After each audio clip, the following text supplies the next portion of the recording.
Live हैं। दोस्तों, आज की सच्ची घटना जो मैं आप सभी को सुनाने जा रहा हूँ, सच्ची घटना को हमारे पास तक भेजे हैं हमारे एक पत्रकार मित्र हैं सुमित मिश्रा जी, जो अमर उजाला कानपुर के लिए संवाददाता का कार्य करते हैं। उनका आग्रह था कि आप सभी के बीच इस घटना को मैं लेकर आऊँ, अपने चैनल समाचार तक पर शेयर करूँ। नमस्कार, आदाब, सत श्री अकाल दोस्तों, मैं हूँ मोहित पांडे। आप सभी से आग्रह है कि आप मेरे चैनल को लाइक, सब्सक्राइब और शेयर करना न भूलें। तो आइए कहानी की शुरुआत करते हैं बिना किसी लाग लपेट के। दोस्तों, आज की सच्ची घटना कानपुर उत्तर प्रदेश की है। यह कानपुर के एक शहर चकेरी के कोयला नगर निवासी शिक्षक राजेश गौतम, जो पेशे से प्राइमरी शिक्षक हैं, बेसिक शिक्षा विभाग में कार्यरत हैं, उनकी हत्या की यह कहानी है। 4 नवंबर के सुबह शिक्षक राजेश गौतम मॉर्निंग वॉक के लिए निकले हुए थे। तभी पीछे से आ रही है कि कोई स्पोर्ट कार उनको धक्का मार देती है और वो गिर जाते हैं, खून से लथपथ हो जाते हैं। इसके बाद मौके पर ही उनकी मृत्यु हो जाती है। कुछ देर के बाद जैसे ही राहगीरों की नज़र उनके ऊपर पड़ती है तो राहगीर पुलिस को सूचना देते हैं कि एक व्यक्ति जो बुरी तरह खून से लथपथ है और मौके पे ही उसकी मृत्यु हो गई है, ऐसा प्रतीत हो रहा है। इसकी सूचना वो नज़दीकी थाना क्षेत्र सेन पश्चिम पारा पुलिस को देते हैं। पुलिस मौके पे पहुंचती है और इसके बाद पुलिस उनके बॉडी को उठा करके किसी सरकारी अस्पताल, जो नज़दीक में सरकारी अस्पताल था, वहां भेजती है। तो डॉक्टर से उनको ब्रॉड डेड करार देते हैं। इसके बाद पुलिस पोस्टमार्टम के लिए उनके शव को भेज देती है अंत परीक्षण के लिए, जहां पीएम में उनके हड्डी टूटने और आंतरिक चोट से मृत्यु का होना बताया जाता है। पुलिस ने शव के पहचान की कोशिश शुरू करती है कि किसी तरह से इस शव की पहचान हो जाए, लेकिन जल्द ही शव की पहचान हो भी जाती है, क्योंकि वह बहुत ही पॉपुलर व्यक्ति थे। उनकी पहचान राजेश गौतम के रूप में होती है। वह रियल इस्टेट के कारोबार से भी जुड़े हुए थे और काफ़ी अमीर व्यक्ति थे। तो इसके बाद पुलिस इस एक्सीडेंट के बारे में तलाश करती है कि पूरा मामला क्या है, कैसे क्या हुआ। तो पुलिस को यह सामान्य घटना नज़र आती है और इसके बाबत तो उनके पत्नी से पूछती है, तो पत्नी भी इस पूरे घटना को एक सामान्य घटना के रूप में लेती है और कहती है कि सुबह सुबह की बात थी, एक्सीडेंट के से जो है मेरे पति की मृत्यु हो गई, वह भी ऐसा मान लेती है। लेकिन इस पूरे मामले में एक चौंकाने वाली बात तब हो जाती है जब मृतक राजेश गौतम के भाई और उनके भतीजे पुलिस को यह सूचना देते हैं और कहते हैं कि मेरे चाचा की मृत्यु जो है, मेरे भाई की मृत्यु एक्सीडेंट से नहीं है, स्वाभाविक मृत्यु नहीं है, बल्कि उनकी हत्या की गई है। तब पुलिस इस पूरे मामले में धारा 302 के तहत मुकदमा पंजीकृत करके छानबीन शुरू करती है।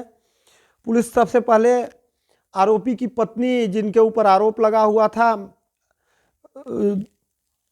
मकतूल राजेश गौतम की पत्नी पिंकी के ऊपर उनके भाई और भतीजे आरोप लगाए थे, तो उनके सीडीआर को पुलिस खंगालती है, जिसमें एक्सीडेंट से चंद मिनट पहले एक नंबर पर लगातार बातचीत का होना पाया जाता है और पिछले कई महीनों से उस नंबर पे लगातार कई घंटे जो है पिंकी की बातचीत होती थी, जो मकतूल राजेश गौतम की पत्नी थी।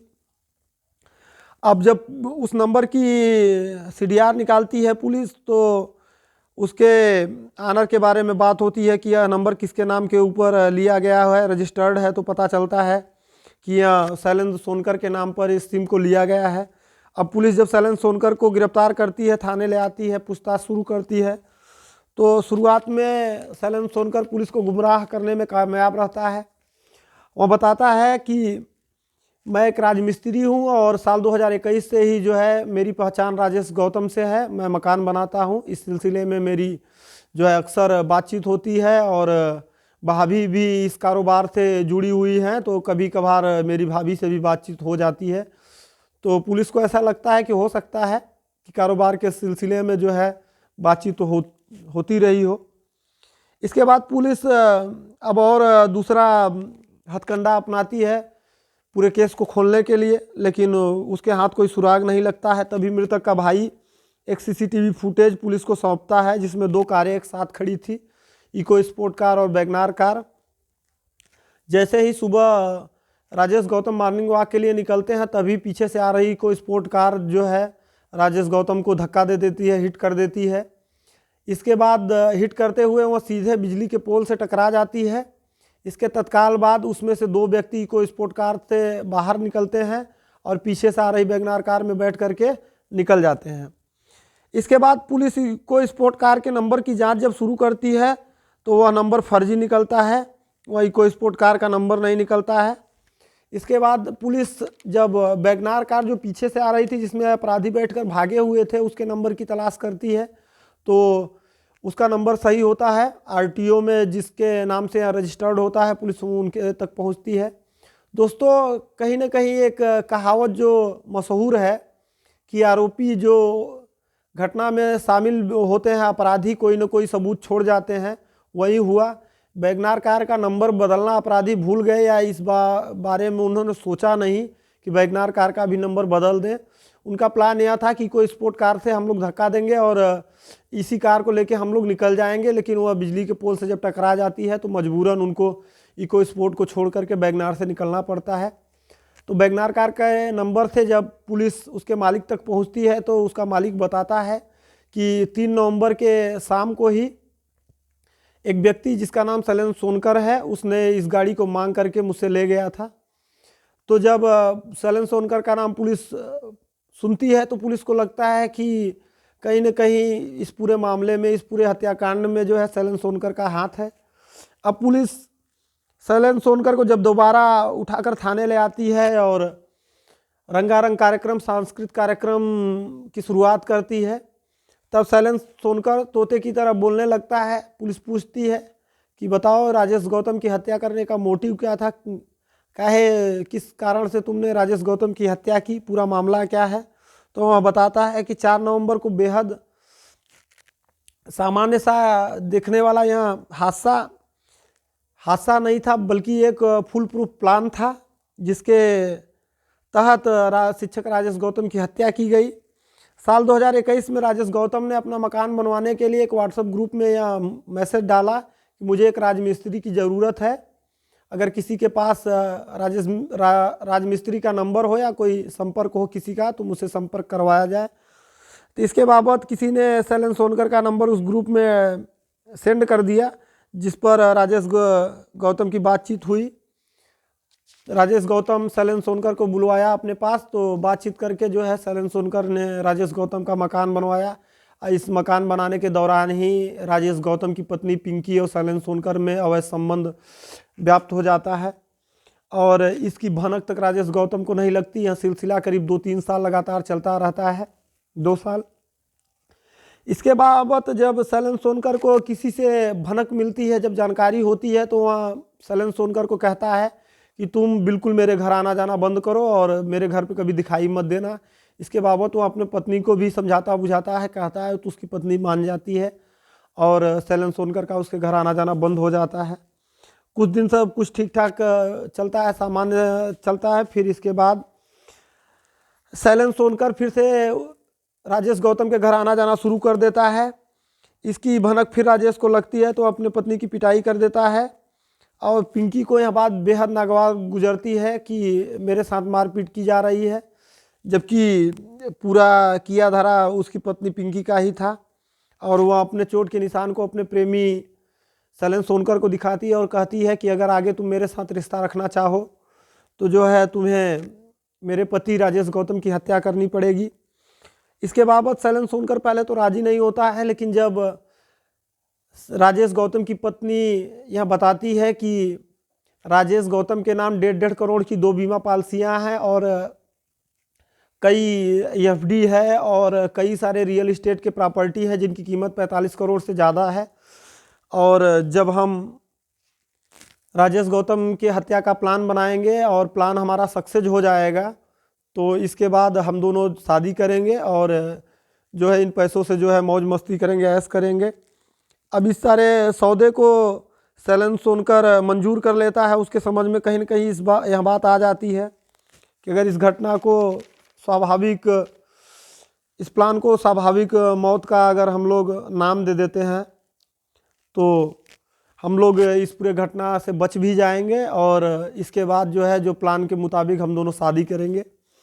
अब शैलेंद्र सोनकर राजी हो जाता है, दोनों मिलकर प्लान बनाते हैं कि राजेश गौतम की हत्या जो है किसी कार से कुचल कर की जाएगी और हम लोग इसको एक्सीडेंट का रूप देंगे।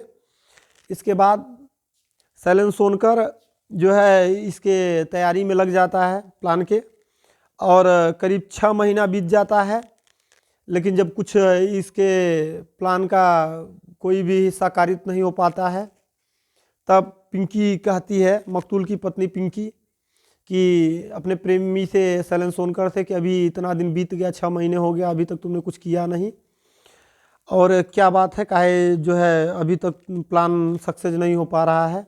तो वह कहता है कि मेरे पास पैसे नहीं हैं।